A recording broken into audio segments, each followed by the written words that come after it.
So good morning class, I am Teacher Jamalia, your teacher in music subject for today. So our topic is all about elements of music. It is about tempo. Now, before we proceed, let us pray. Okay, start. Help me God to be kind and strong, to know what's right and to know what's wrong. Remind us all forgive each other and care for classmate like sister and brother. In my work and why we learn, be with me God throughout the day. Amen. So, before we start, let me introduce my objective for today. At the end of the lesson, students should be able to define tempo and the concept of tempo. And students should be able to differentiate slow and fast tempo through movement. And the last is appreciate the importance of tempo in our everyday routine. So last time, we have studied about what? Yes, very good. It is about dynamic. So what is dynamic?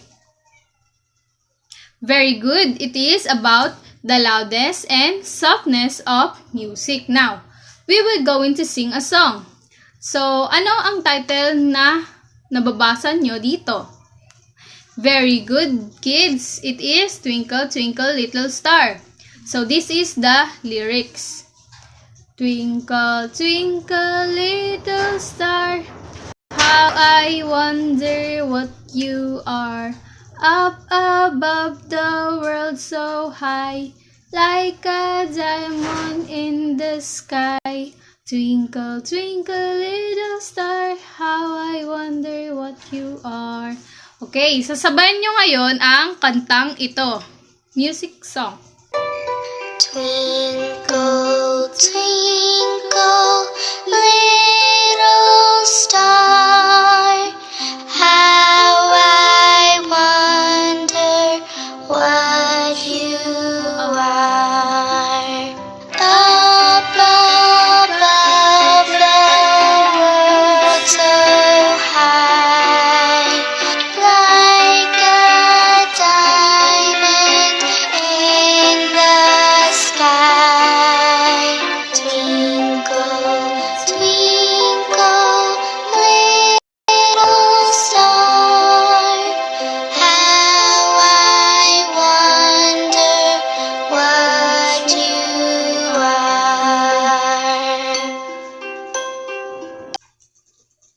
So, what have you observed about the beat of the song?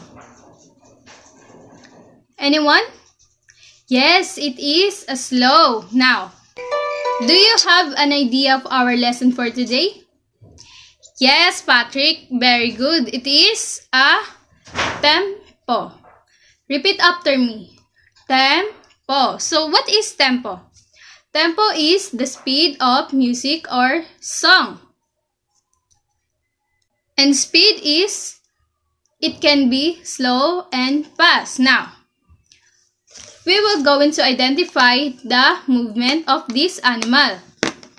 So, you will tell me if it is a fast or a slow. Now, this picture show a cheetahs. It is a fast or a slow? Very good. It is a fast. Now, this one is a snail. It is a fast or a slow? Yes, very good. It is a slow.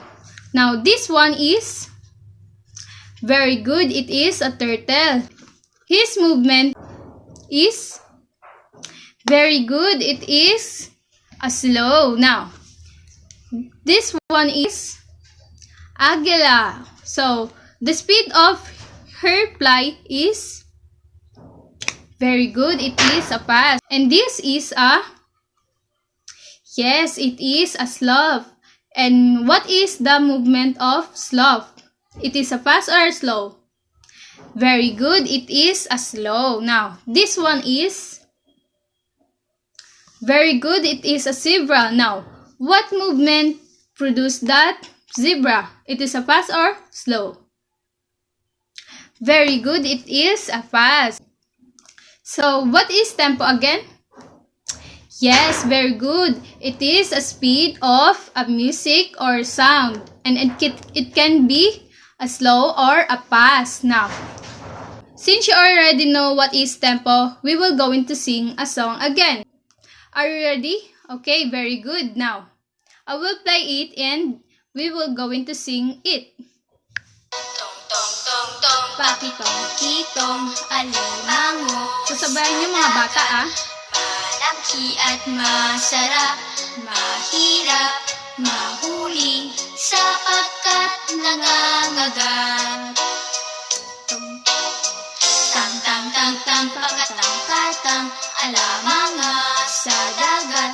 Malaka at masarap, maharap, mahala sapagkat nangangagat. Teng teng teng teng, peketeng keteng, elemenge sedege, meleke et meseret, mehere, mehere, sepeket nengengege.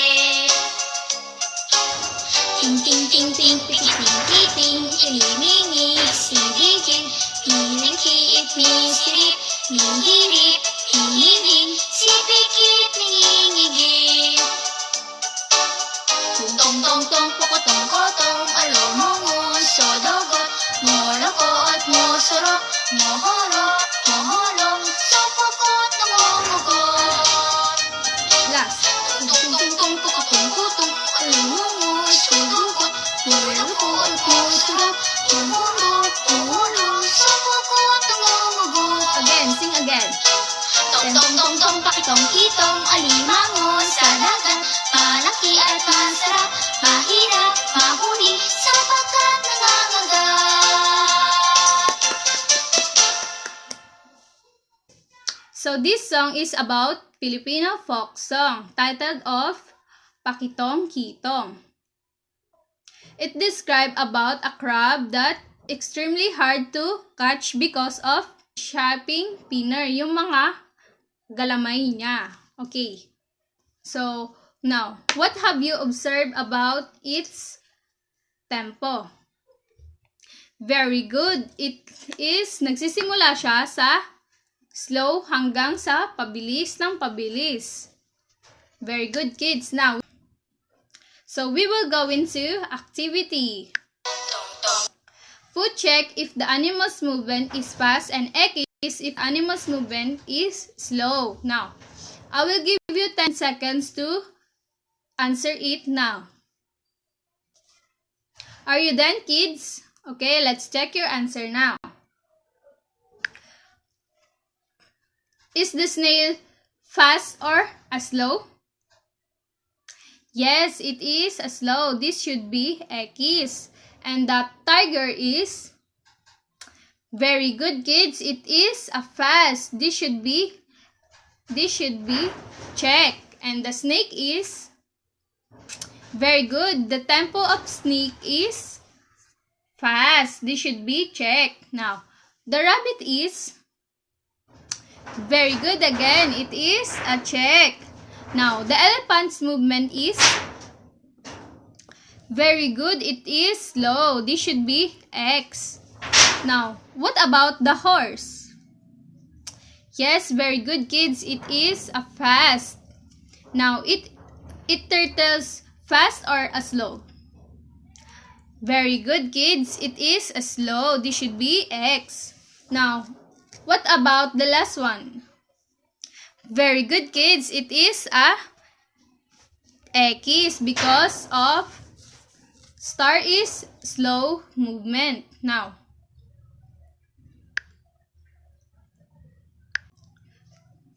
what is tempo again? Very good. It is a speed of music or song or any kind of movement. And it can be fast like a wheel or truck or the fan in electric fan. And it can be slow like a baby movement or a turtle. Now, we see also fast and slow movement in our surrounding, not just in music movement and animal movement.